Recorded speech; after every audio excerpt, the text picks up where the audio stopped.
The Arizona desert stretched endlessly, rough like snake scales under the midday sun. Not a single tree, not a single cloud. Only the sun, a massive torch scorching everything beneath it.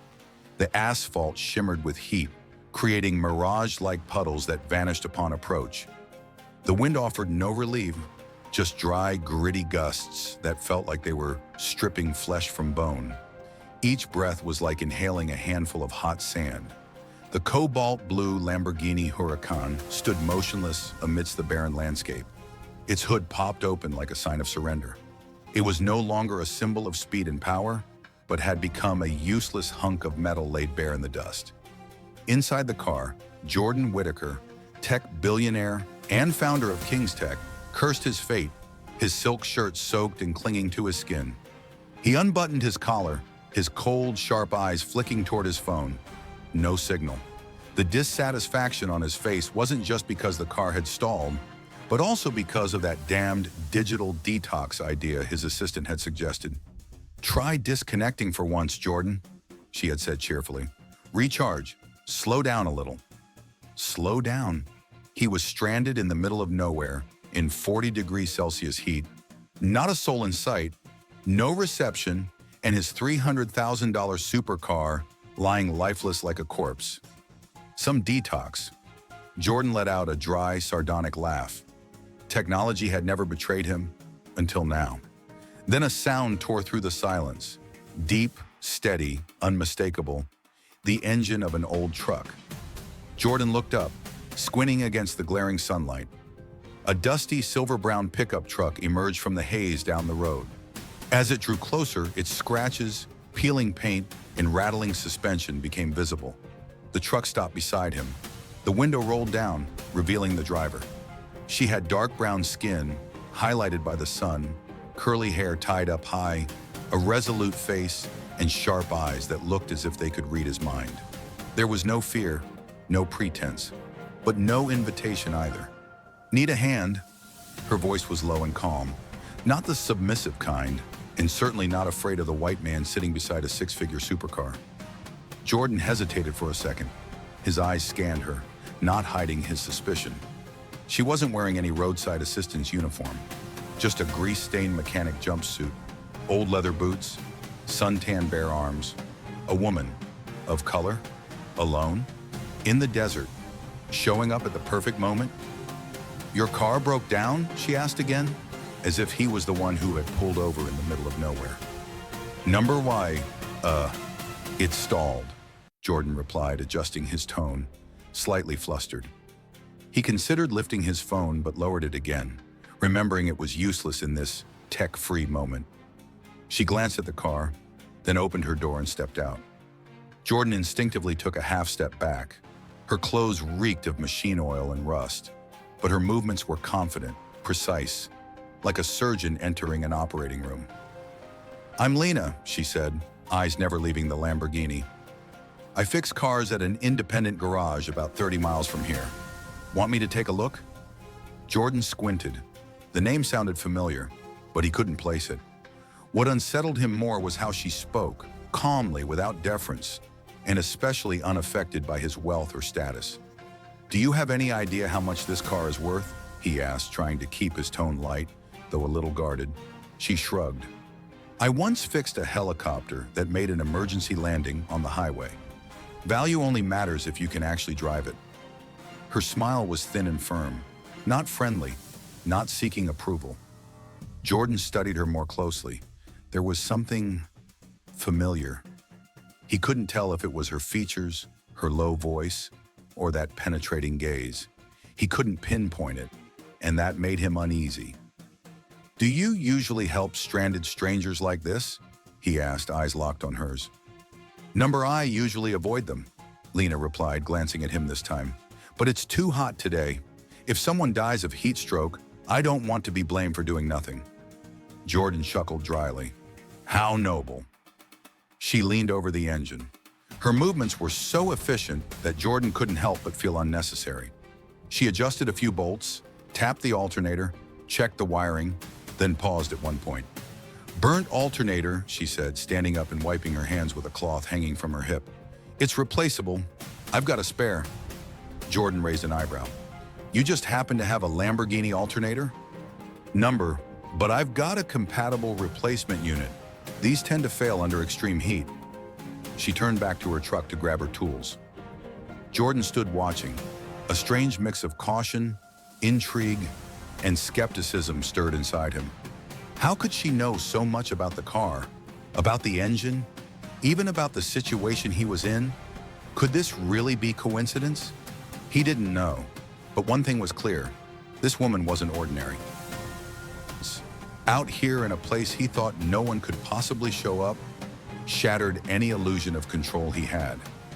Jordan leaned against his car, eyes following the stranger's every move. Lena returned with an old metal toolbox, but its contents were surprisingly organized. Wrenches, wires, battery packs, sensors, spare fuses. Each tool placed precisely in its slot, not a piece out of place.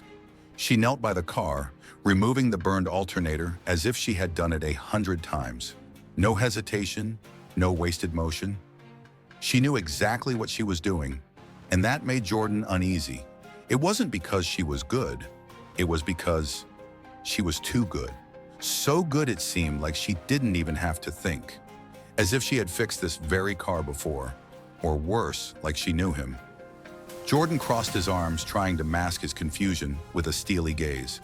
Where did you learn to do this?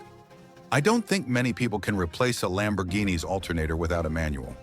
Lena didn't look up. No manual needed when you're the one who rewrote it. The answer was sharp, cold as steel, and it made Jordan pause. Was she implying something? I used to work for the car company a few years ago, she added, this time meeting his eyes. In the special tech division, but I guess they don't put faces like mine in their commercials. Jordan stared at her. What do you mean? She let out a soft scoff, a crooked smile curling at the corner of her lips. You know exactly what I mean, don't you? Someone like me, a woman of color, a mechanic, no Ivy League degree, no family legacy in tech, is always kept in the background. If she's lucky, they'll let her wear the uniform and stand behind the display car in the press photos. He was speechless. There was a raw truth in her words that he couldn't argue with. Not because he'd never heard them before, but because he'd never had to face them head on. No one had ever taught Jordan about racism, but everything around him growing up had built it in by default. From the way doormen looked at guests, to the way startups were funded, to how his father once called diversity a PR stunt. Jordan had never been asked to voice his bias, but it was always there, in his glances, his smirks, the way he asked, "Where did you learn that?" instead of, "You're incredible." Lena finished installing the replacement unit, her hands still smeared with grease. She stood up, wiping quickly with the cloth tied at her waist, then bent down to pick up a wrench she dropped near Jordan's feet. As she did, her sleeve slipped, revealing a faint scar running along her elbow, pale gray, like an old burn. Jordan froze. He had seen that scar before, on the most tragic night of his life. "Wait," he breathed. "That scar?" Lena's hands stopped. She didn't respond, but her face tensed. A flicker of hesitation flashed in her eyes for the first time since they met. Jordan stared at her. Fragments of memory began to clash in his mind. A dimly lit apartment, screaming in the night, an ambulance arriving too late. Back then, I was only 20. I didn't know they were married. My mother said she was just some girl who chased Andre for money. And I believed her, because that was easier than asking questions. And a frantic woman of color clutching Andre's bloodied body, his brother. "You knew him," Jordan said. His voice was lower now, almost trembling. Lena looked at him, silent for a few seconds, then softly said, "Yes, I knew him." Jordan stepped back. It felt like the ground beneath him cracked. He could hardly breathe. "You're..." He couldn't finish the sentence. "His wife, Andre's widow," Lena said firmly without flinching. A wave of dizziness swept over Jordan, like desert heat crashing into his lungs. The family stories, the whispers after the funeral, the accusations, all came rushing back like a nightmare. "You disappeared after he died. You didn't come to the funeral.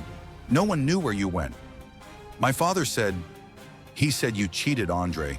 That you ran off with his assets. Lena gave a bitter laugh, the first time a trace of sarcasm crossed her face. Right. A woman of color with oil-stained hands cheated the mighty Whitaker family. They sure know how to write a script. Jordan flinched. Her voice was full of bitterness, but it wasn't uncontrolled. It sounded like the voice of someone who had endured injustice for so long, she no longer bothered to raise it. Then why didn't you speak up? He pressed. Why didn't you come to the funeral? Say something? Lena looked him straight in the eyes. The wind blew her hair wild. Dust clung to her face, but she didn't blink. Because when Andre died, she said, voice heavy, your family made sure I had nothing left to stay for. Jordan was silent. She didn't need to spell it out. In his mind, his father's image resurfaced. The man who always called Lena the grease girl, who objected to Andre loving her, who swore he would clean out anything dirty that tainted the Whitaker name. Jordan stammered. Marcus left you. It was voided, Lena interrupted.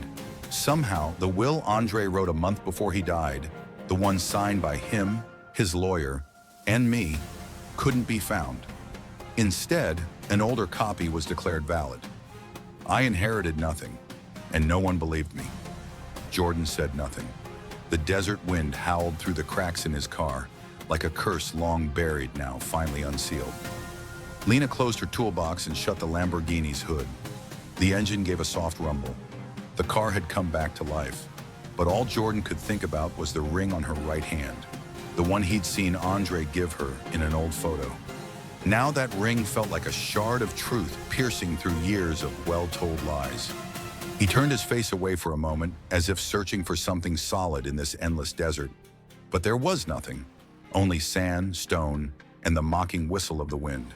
No anchor point to hold on to, just like the past he once believed in, now flickering like a midday mirage.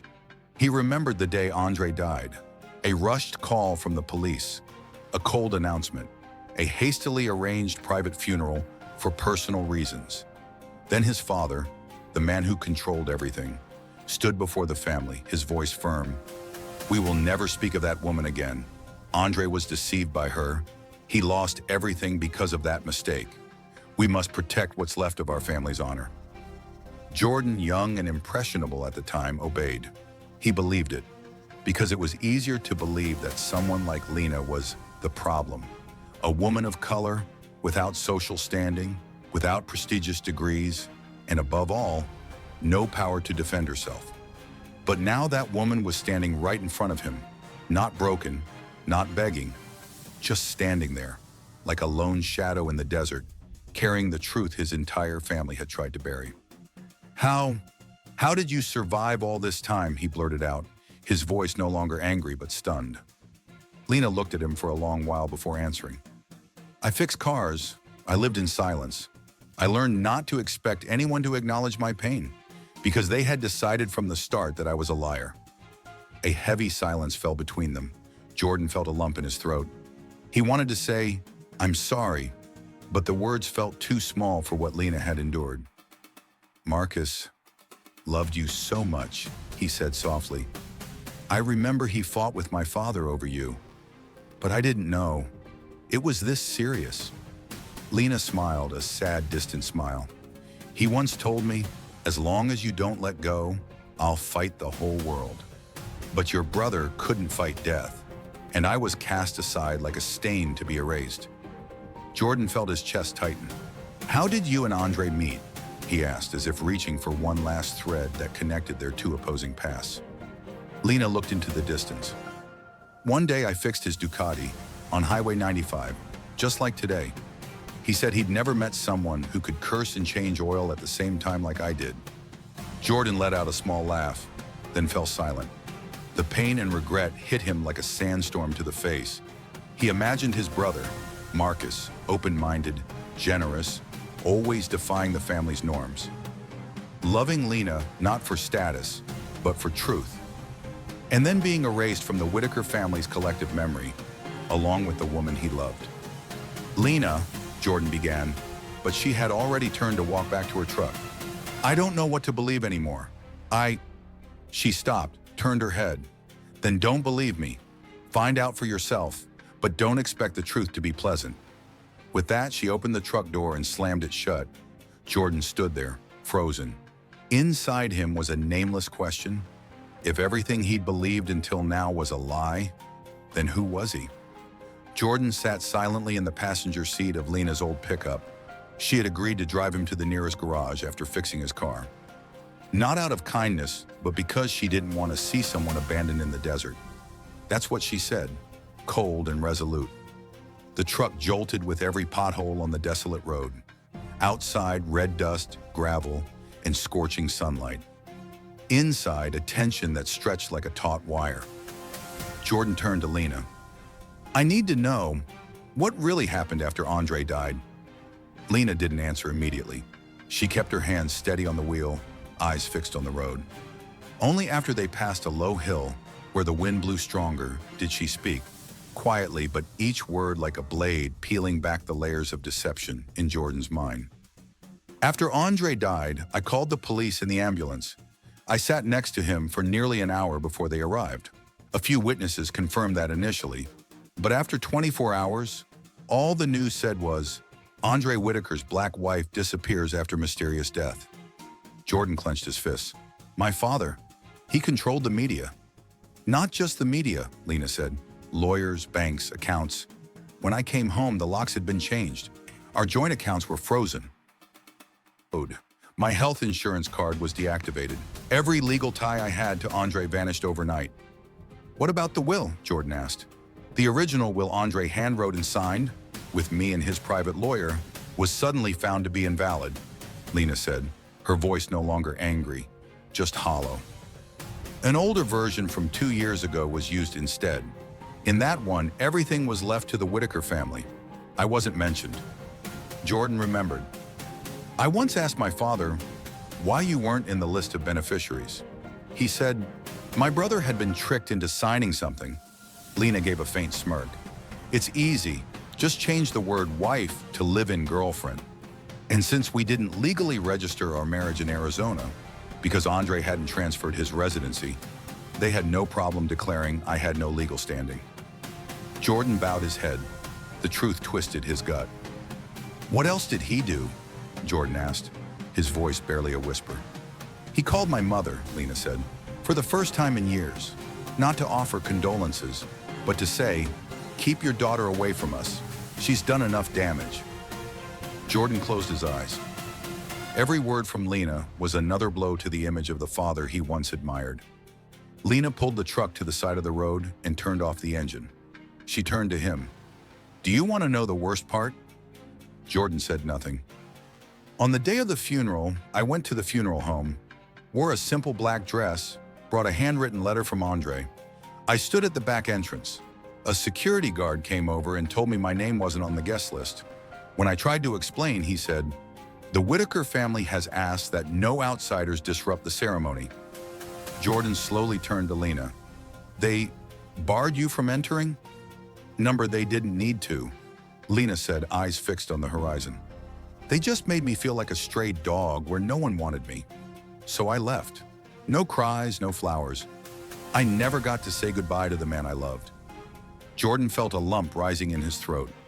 In that moment, he was no longer a successful businessman, no longer the heir to a powerful empire, just a younger brother who had let the truth die in silence. Lena continued, this time without looking at him. They sent people to my apartment, said I could keep a few personal items. They brought a blank check. I tore it up in front of them. Jordan asked quietly, where did you go after that? I drove west, Lena said. Left everything behind. Lived in my car for a few months. Worked at gas stations. Eventually, I started fixing cars. Took clients along the road. No one asked who I was. No one remembered my face. In the end, I bought a tiny plot of land out here in the middle of nowhere. Jordan nodded slowly. And no one looked for you. They did, she replied. A journalist. Just one. He wanted to hear the real story. But when he submitted the article, the editorial board refused to publish it. The chairman was your father's close friend? Jordan gave a dry laugh, having nothing left to say. Lena started the engine again. I'm telling you this not to ask for pity or to reclaim anything, but so you understand, I didn't disappear. I was erased. The truck rolled on across the scorched land, and Jordan knew. He had just heard a truth he had been blind to his entire life. The pickup continued to bump along the gravel-strewn road. In the distance, a small roadside inn appeared with a faded sign. Diner and garage, 24/7. Lena pulled into the lot and turned off the engine. Jordan remained still. He didn't speak. Not because he didn't have questions, but because he himself was being unraveled. Every word Lena had spoken had peeled back layers of masks his family had constructed over the years. She stepped out first, opened the garage door, and went inside. Jordan followed. In the room filled with the smell of motor oil, neatly hung tools, an old computer, and a fold-up bed against the wall, he realized this wasn't just a workplace. This was a life. When Andre and I first came here, Lena began as she made coffee, he said, "This is the place we'll live if the world rejects us." Jordan took the glass she handed him, saying nothing. Lena sat down across from him. "You want to know how your brother loved me? It wasn't because I was good at fixing cars, or because I had a breaking the mold aura. It was because I was the first person who didn't try to change him, didn't demand, didn't negotiate conditions." Jordan nodded, eyes following Lena's hands as she slowly turned the coffee cup. "But your family was different," Lena said softly. "They always saw me as a threat." "My father," Jordan started. "Not just him," Lena interrupted. "Your mother too, but in a softer way. She didn't yell, didn't scold. She just said things like, 'Oh, you work with your hands, that's good. People need someone to fix things when they break.' Or, 'Your hair is very natural. Andre must be really open-minded.'" He remembered coming home and seeing Lena in the kitchen, trying to help his mother prepare dinner, and how his mother would politely smile, then quietly lay a cloth over the chair Lena had just sat in. Lena looked at him as if she could read the memory. Prejudice doesn't always show up in yelling. Sometimes it's in a gaze held half a second too long, in a compliment that isn't real, in how people introduced me as Andre's girlfriend, never as Jordan's future sister-in-law. Jordan gripped his coffee cup. The memories he had once dismissed as trivial now returned like sharp blades. Lena slowly stood up, walked to a metal cabinet nearby, and took out an old wooden box. She opened the lid. Inside were handwritten letters, some photographs, and a necklace. She handed Jordan a photo. In it was a younger Lena, smiling brightly, her curly hair down, standing next to Andre, who was holding her from behind. They stood in front of a vintage car being repaired. Andre had a wrench in his hand. "I never made these public," she said, "because they weren't media-friendly. They didn't fit the Whitaker family image. A rich heir with a black wife, curly-haired, wearing mechanic's clothes and grease-stained gloves." Jordan looked at the photo. The happiness in it was real, and it made him feel ashamed. "I met you for the first time at a house party," Lena said suddenly. Jordan looked up. "What? You were around 17. I had been dating Andre for a few months. You looked at me, then turned to Andre and asked, 'Is she your assistant?'" Jordan paled. I don't remember."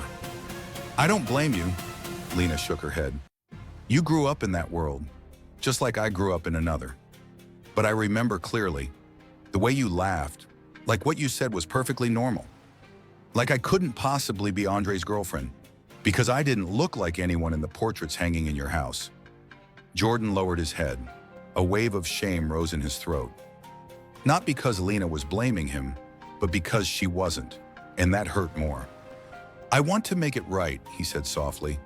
"I don't know how, but I can't leave it like this." Lena looked at him.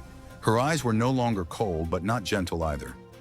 They were the eyes of someone who had lost faith in the system, yet remained kind enough not to destroy someone just waking up. "You can't change the past, but you can stop enabling it," she said. "Don't protect the name Whitaker as a symbol. See it as an entity that needs to be held accountable." Jordan nodded. For the first time in his life, the name he carried no longer felt like pride, but a weight that needed cleansing. He looked away from the box of photographs in his hands, his mind storming. Memories he had once thought harmless now returned like ghosts he had ignored. He remembered one Thanksgiving evening, about 6 months after Andre brought Lena home. During dinner, his mother suggested Lena help with the dishes, as if assuming her role was to serve, while none of Andre's previous white girlfriends had ever been asked such a thing. When Lena politely declined, his mother simply smiled and said, "Oh, in this house, everyone helps a little." At the time, Jordan had laughed. He saw nothing wrong, but now thinking back, he realized that politeness wasn't kindness, it was control. "One time, my mother told Andre," Jordan said in a low voice, "that he should find someone aligned with the family's influence. Not because Lena wasn't good enough, but because life is already too harsh on black women. Don't make it harder by tying her down." Lena gave a short, bitter laugh. "And that's how prejudice works. Under a layer of humanity," she said. "Not I don't accept you, but I care too much about you, so you shouldn't be here." Jordan said nothing. "You know what hurt me the most?" Lena continued, her voice heavier. "Not being cast out, not losing the inheritance, but the way everyone made me feel like I was asking too much, just to be acknowledged as Andre's wife." She stood up, walked to a small bookshelf, and pulled out an old notebook. She opened the first page. It was Andre's handwriting.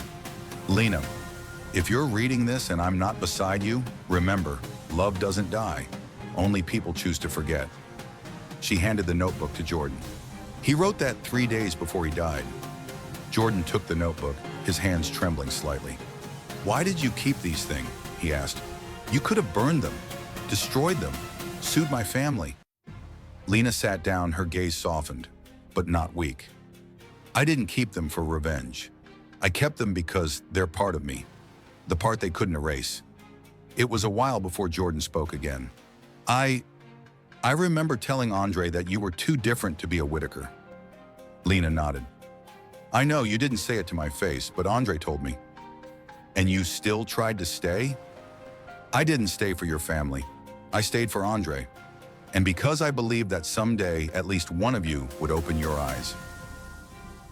And for the first time, he didn't just see a wronged woman. He saw a living witness to a system he had benefited from and never questioned.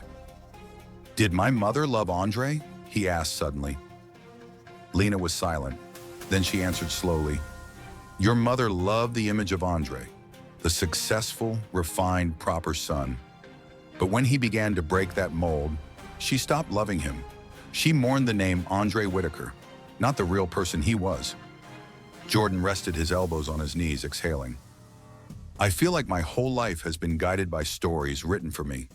Lena nodded. "And now you have to write the rest yourself, not with grand words, but with action." "Do you believe I can do that?" Jordan asked. Lena looked at him, didn't answer immediately. A long pause passed. Finally, she said, "I don't need to believe. I just need you to start." The room was silent. No machinery, no car horns, only the soft yellow light reflecting on the garage door glass. Lena sat across from Jordan. She was quiet for a long while, as if debating whether to recall a night she had buried deep for years. Then she began to speak. Her voice was slow, without drama, but each word hit Jordan like shards of broken glass. "That night we went out for dinner, a small place recommended by one of Andre's black friends. Not fancy, no paparazzi, no one recognized him. Andre liked that, being himself. We laughed through the whole meal." She paused, swallowing hard. "When we got back to the apartment, he complained of chest pain. I thought maybe it was stress, but the pain spread quickly. Cold sweat, shaking hands. I knew it was serious. I called 911 immediately." Jordan held his breath. In his mind, the sound of sirens echoed from that day. But now all he could hear was the real question. Why had it taken them 37 minutes to arrive, even though they were just 10 blocks away? "The dispatcher asked if I was a legal family member," Lena said. "I said I was his unregistered wife. They asked 3 more questions about his name, address, then silence for a few minutes. I later found out they downgraded my call because they couldn't verify my identity." Jordan clenched his fists. That really happened?"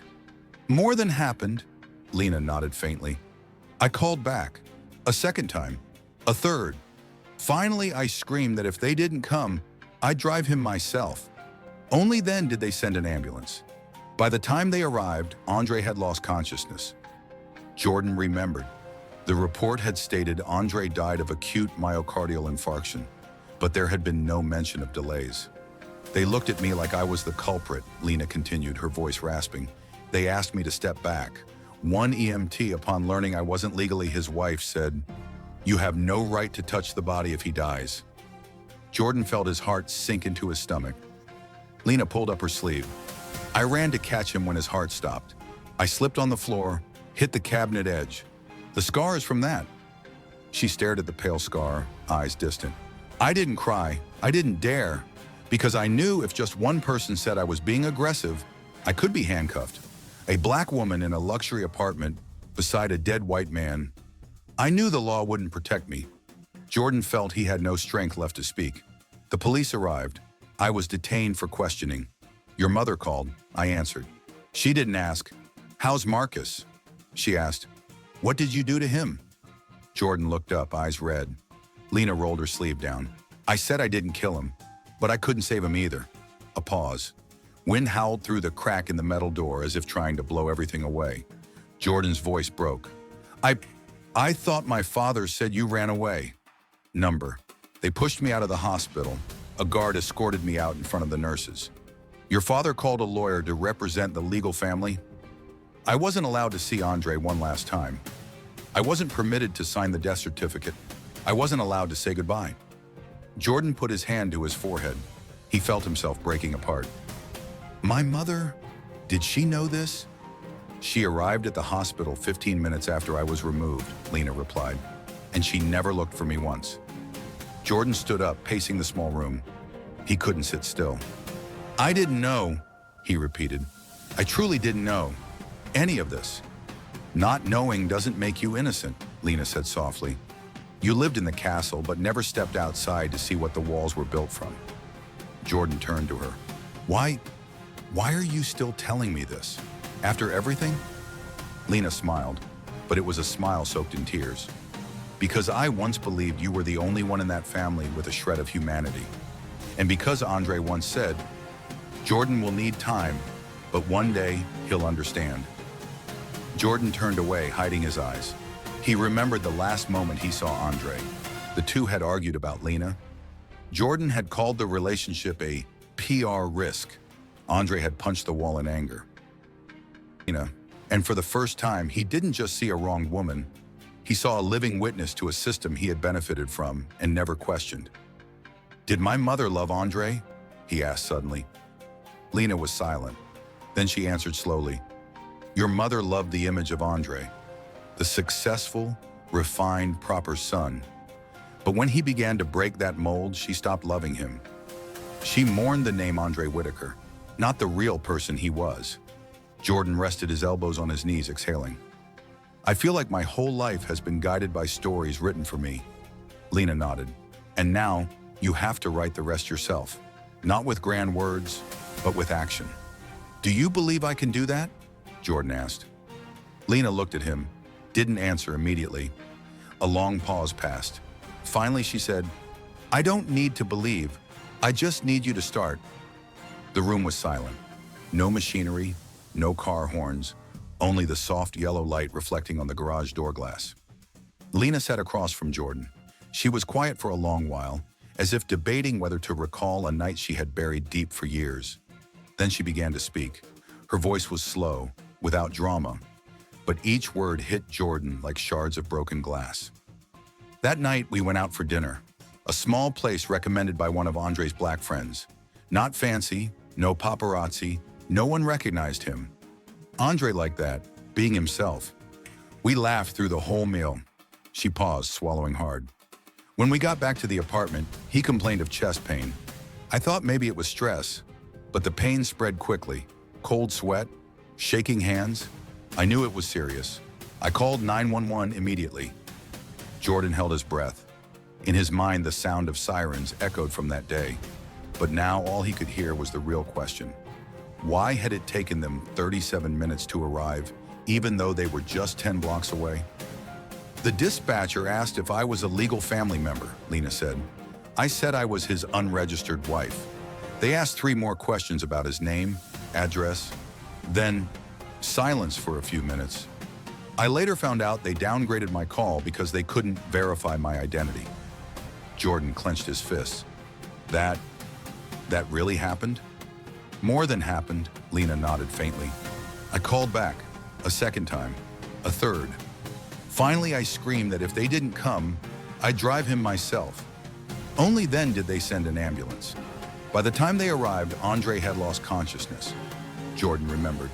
The report had stated Andre died of acute myocardial infarction, but there had been no mention of delays. They looked at me like I was the culprit, Lena continued, her voice rasping. They asked me to step back. One EMT, upon learning I wasn't legally his wife, said, "You have no right to touch the body if he dies." Jordan felt his heart sink into his stomach. Lena pulled up her sleeve. I ran to catch him when his heart stopped. I slipped on the floor, hit the cabinet edge. The scar is from that. She stared at the pale scar, eyes distant. I didn't cry. I didn't dare. Because I knew if just one person said I was being aggressive, I could be handcuffed. A black woman in a luxury apartment beside a dead white man. I knew the law wouldn't protect me. Jordan felt he had no strength left to speak. The police arrived. I was detained for questioning. Your mother called. I answered. She didn't ask, "How's Marcus?" She asked, "What did you do to him?" Jordan looked up, eyes red. Lena rolled her sleeve down. I said I didn't kill him, but I couldn't save him either. A pause.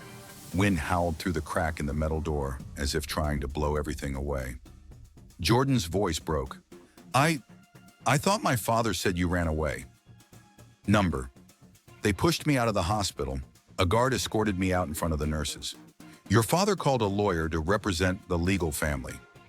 I wasn't allowed to see Andre one last time. I wasn't permitted to sign the death certificate. I wasn't allowed to say goodbye. Jordan put his hand to his forehead. He felt himself breaking apart. My mother, did she know this? She arrived at the hospital 15 minutes after I was removed, Lena replied, and she never looked for me once. Jordan stood up, pacing the small room. He couldn't sit still. I didn't know, he repeated. I truly didn't know any of this. Not knowing doesn't make you innocent, Lena said softly. You lived in the castle but never stepped outside to see what the walls were built from. Jordan turned to her. Why are you still telling me this? After everything? Lena smiled, but it was a smile soaked in tears. Because I once believed you were the only one in that family with a shred of humanity. And because Andre once said, Jordan will need time, but one day he'll understand. Jordan turned away, hiding his eyes. He remembered the last moment he saw Andre. The two had argued about Lena. Jordan had called the relationship a PR risk. Andre had punched the wall in anger. Last time they spoke. I was wrong, Jordan whispered. I wasn't just silent. I was part of it. Lena stepped forward, placed her hand on his shoulder. I don't need you to redeem yourself with words. I need you to call things by their true names. Racism, abuse of power, erasure of identity, exploitation of memory. Jordan nodded, heavily, but for the first time, honestly. The wind picked up as late afternoon turned into dusk. Lena looked toward the garage door, her brows furrowed slightly. Dust whipped through the air outside. The sun was almost shapeless now, hidden behind a rising red storm like a silent tsunami. Jordan looked away from his phone, still no signal. What's going on? Sandstorm, Lena replied evenly. Not a big one, but enough to block visibility. The road will be closed for at least a few hours. Jordan nodded slowly. Part of him found it strange. Of all places, he was stranded here, with the woman who held memories of everything he once denied. Lena locked the garage door. The wind outside howled like the screams of 1,000 ghosts buried in the sand. She turned on another light and lit a small candle in the corner of the room. The yellow flame danced on the wall, creating a fragile but real sense of warmth. So we'll have to wait? Jordan asked. 3 or 4 hours. Maybe more, Lena replied, pulling a chair close to the electric heater. Silence settled in. Jordan sat across from her. He was no longer a billionaire, no longer a CEO, no longer the man whose assistant scheduled his meals and meetings. In this garage, he was just a man, facing his own past. "Did you ever want revenge?" he asked, his voice almost quieter than the wind. Lena wasn't surprised by the question. She slowly rested her legs on the chair. "Yes, that first year, when I lived in my car, ate expired crackers, and waited for distracted store clerks to steal soap," she said. "I used to think, if I showed up at a board meeting, if I exposed everything, would they fall apart?" Jordan remained silent. "But then I realized I didn't need them to fall apart," she continued. "I just needed them to see me, not as a shadow, not as a PR scandal, but as a human being in real pain." He nodded slightly. "I see you. Now I do." Lena smiled, briefly, sadly. Late, but better than never. Outside, the sand still howled, crashing against the metal walls like nature's way of forcing people to confront each other. Jordan sat up straight. "If I talk to my mother, if I tell her the truth, she'll deny it. She'll say I've been manipulated." Lena tilted her head. "What are you more afraid of? That she's right, or that she's wrong but still wins?" He closed his eyes. "Both." Lena stood, poured water, and placed the glass in front of him. "I used to be afraid like that. When everyone called me a gold-digging widow, I used to wonder, if I fight back, will anyone believe me? And if no one does the truth still matter?" Jordan looked at her. "And how did you get through it?" "By believing in myself," she said. "By believing I didn't need forgiveness, because I had done nothing wrong. And if I waited for others to validate me, I would die slowly." She turned around, took a thin blanket from a drawer and laid it out on the floor. Jordan watched her, his heart tightening. "Do you still believe in love?" he asked suddenly. Lena paused. She turned back, her eyes deeper, calmer than before. "I believe in memory. Real love doesn't die. It stays, in the way I tighten bolts, in the music Andre loved, in the way I watch the sunset and think, I wish he were still here." Jordan leaned his head against the wall. The wind had quieted as if exhausted. A few minutes passed, filled only with breathing, candle crackles, and the heartbeat of two people, once strangers, now bound by truth. "Tomorrow," Jordan said, "I'll contact the lawyers. I want to review all the files related to Andre. I want to know what's real, what was changed, and if necessary, I'll speak out. To the press, to the board." Lena didn't respond. She simply sat down on the other side of the blanket, legs folded, eyes fixed on the flickering candle. Jordan looked at her. "I'm not asking you to forgive me, but I want to start from the truth." Lena nodded, slowly, very slowly, but clearly.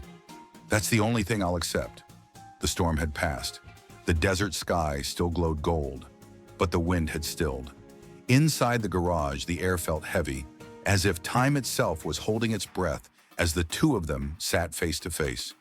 Jordan stood from the wooden chair by the heater. His eyes were still red, but his voice was steadier. "I thought all night. Not just thought, I wrote. I called the lawyer. I've drafted a resignation letter." Lena looked up. "Resigning from King's Tech?" "From everything," Jordan nodded. "The board, the scholarship fund's executive committee.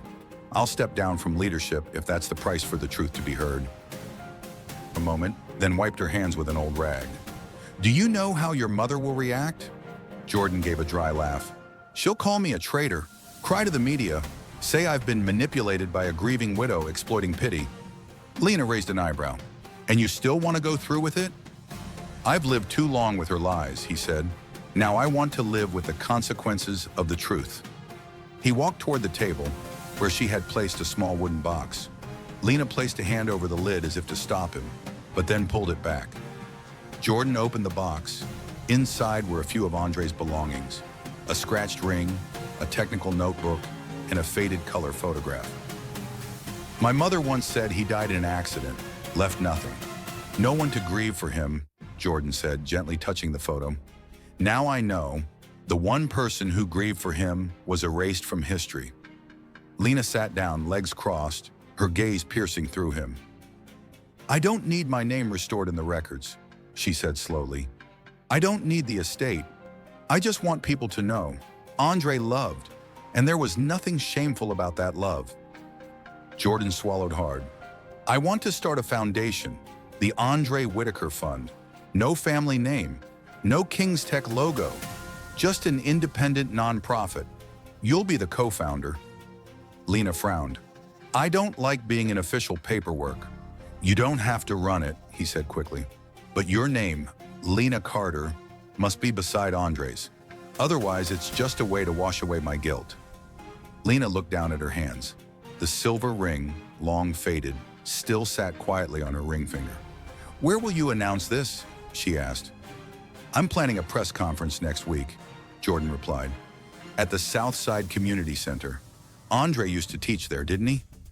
Lena looked up. "You remember that place?" "I never forgot," he exhaled.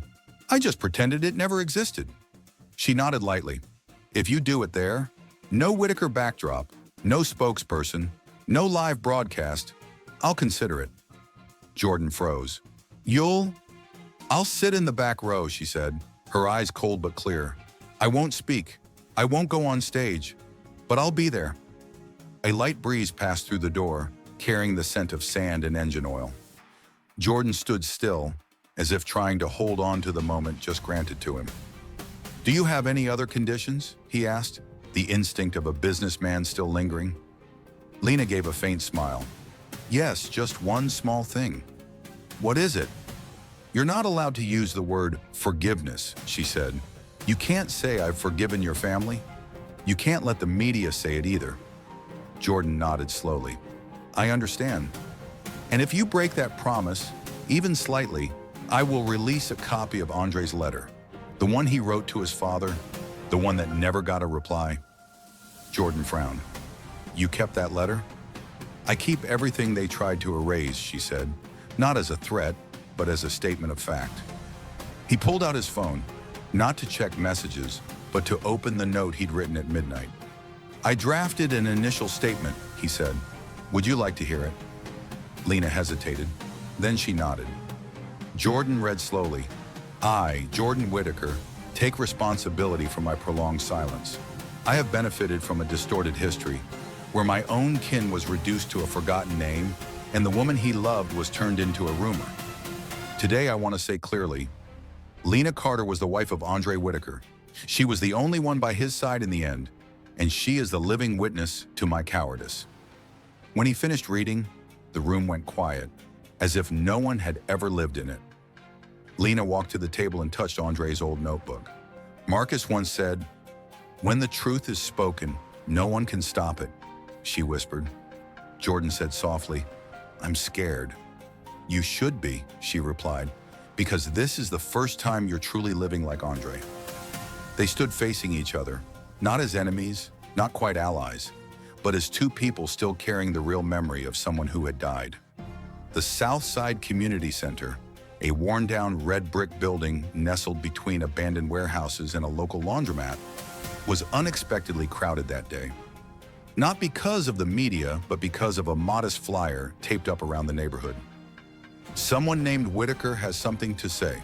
No red carpet, no TV cameras, just a few reporters from small papers, a handful of Andre's former students, some parents who had once received anonymous scholarships, and Lena, seated in the last row, wearing a baseball cap, no makeup. No one recognized her, and she preferred it that way. Jordan stepped onto the simple wooden stage, burnt brown suit, loosened tie, sweat beaded on his forehead, but he didn't wipe it away. In his hand was Andre's old notebook, the only thing he brought instead of a prepared speech. A black boy handed him a water bottle. Jordan nodded in thanks. In that moment, the small hall fell silent. Not as a CEO, not as Mrs. Whitaker's son, but just a man carrying a debt to the truth. "My name is Jordan Whitaker," he began. His voice was deep, hoarse, unpolished. "Some of you might know me. Most of you probably don't care. But today, I'm not here to represent my family. I'm here to correct what we deliberately distorted." He looked up. The light angled through dusty glass, making him squint. as if facing the truth blurred his vision. Marcus Whitaker, my brother, once taught here. He loved this work more than any million-dollar tech deal. But he died in a conveniently timed accident, and my family called it fate. Jordan paused, swallowed. He pulled out the notebook and opened to a page. Andre's handwriting was still firm, direct, not flowery. This is what my brother wrote. If one day I die, don't let my name disappear like I never existed. He took a deep breath. My family violated that wish. We erased his name from records. We denied the existence of his lawful wife, simply because she wasn't the woman my mother chose.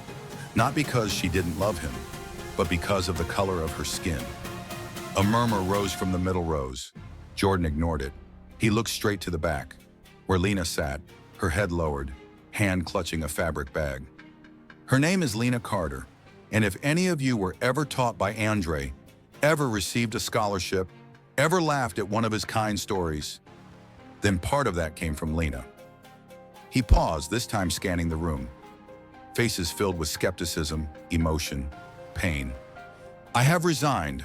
I will sell my shares, and I will establish a foundation named Andre and Lena, independent, transparent, and based here, where any child who was ever denied for their skin, background, or zip code can come and know they are not invisible. Suddenly, the echo of high heels rang from the hallway. An older woman in a dark purple dress, hair pinned high, appeared like a ghost under the warm yellow lights. Jordan's mother. She looked at no one but her son. "What are you doing, Jordan?" she asked, her voice a mix of mockery and panic. "In front of these people?" "These people?" Lena raised her head, eyes locking with Mrs. Whitaker's. Jordan stepped down from the podium, walking toward his mother. "I'm doing what Dad never had the courage to do, what Andre tried to do," he said calmly. She clutched her purse, her face flushed. "You're ruining your father's name." "He did that himself," Jordan said, "and you helped him." A long silence followed. Mrs. Whitaker turned to the crowd about to speak, but Lena stood up. "I suggest you stop," she said, no shouting needed. "There's no stage here, no camera for you to control the lighting." Jordan returned to the podium. "I don't expect forgiveness. I only hope people remember some truths must be told, not to soothe the pain, but so the next generation knows silence has a cost." He pulled Andre's old watch from his pocket and placed it on the podium. He once said, "Time doesn't erase truth. It just makes us forget why we needed to say it." He looked down at Lena, the only one standing, but not walking toward him. She didn't wave, didn't cry. She only nodded. A young reporter raised his hand. "Mr. Whitaker, what documents will you present to prove your claims?" Jordan smiled. "I don't plan to convince you. I'm just doing what Andre wanted, to let you decide what to believe." As the hall slowly emptied, Lena stepped out first. She didn't wait for Jordan, didn't seek further words. But as she passed the wooden podium, she stopped for just 1 second. She placed a small piece of paper on the watch. One handwritten line, "Justice has no color, but pain has memory." Jordan found the note a few minutes later. He folded it and slipped it into his breast pocket, closest to his heart.